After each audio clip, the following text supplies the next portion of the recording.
Australia, known for its golden beaches, unique wildlife, and love of coffee, has long carried the nickname the Lucky Country. For decades, its economy seemed unstoppable. But lately, that luck appears to be fading. Beneath the surface of headline growth, everyday Australians are feeling the strain.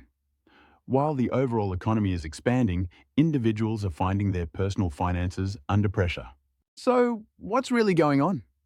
How did one of the world's most resilient economies find itself in this position?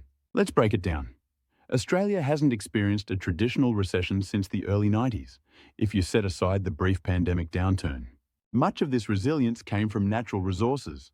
With abundant coal, gas, gold, and iron ore, and an insatiable demand from China, Australia rode multiple mining booms to prosperity. Mining now contributes nearly 60% of the country's total exports. In fact, in just 1 year, from June 2023 to June 2024, mining brought in $280 billion in export revenue. That's more than the GDP of many countries. But it wasn't just rocks and gas fueling the growth. Population increases have also been a major engine. Australia's migration rate grew by 35% over the past 2 decades, outpacing nearly every other developed nation. With more people came more spending, more housing demand, and more labour supply. Even during the global financial crisis, when major economies like the US and UK faltered, Australia kept growing. But lately, cracks have started to show.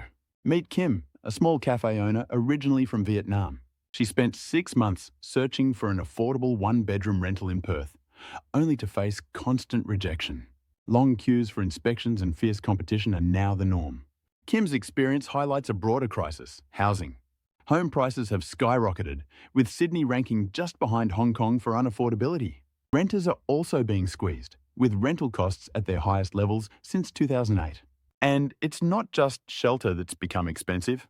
Australia's version of a barbecue index, tracking the cost of everyday food items like meat, cheese, and veggies, shows significant price hikes since 2020. Inflation is biting hard, but wages haven't kept pace. For over 2 years, real wages, what people earn after accounting for inflation, were actually declining. Even as GDP grew, GDP per person fell for 21 consecutive months up to the end of 2024. That means while the country as a whole may be richer on paper, the average citizen is effectively poorer. Disposable income has slumped. Compared to other OECD countries, Australians now have far less left over after essential spending. And much of what's left is going toward repaying debt. Australia's household debt now exceeds 200% of income, double that of the United States. So, what's driving this economic strain? First, there's the housing shortfall.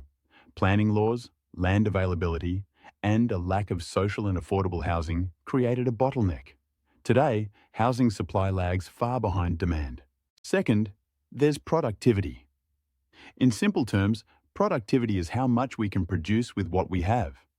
When productivity grows, so does prosperity. But in Australia, productivity has stagnated. Over the past decade, output per hour worked has barely moved. It's a lost decade of productivity. Countries like the US pulled ahead. And Australia's economy, heavily dependent on services like aged care and disability support, isn't seeing the same efficiency gains as industries like tech or manufacturing. What about innovation? Startups, often drivers of new ideas and productivity, receive far less investment in Australia than in other countries. Without that spark, it's hard to reignite growth. Then there's the global uncertainty, rising geopolitical tensions, trade disputes, a slowing China, all of which ripple into Australia's resource-heavy economy. So what can be done?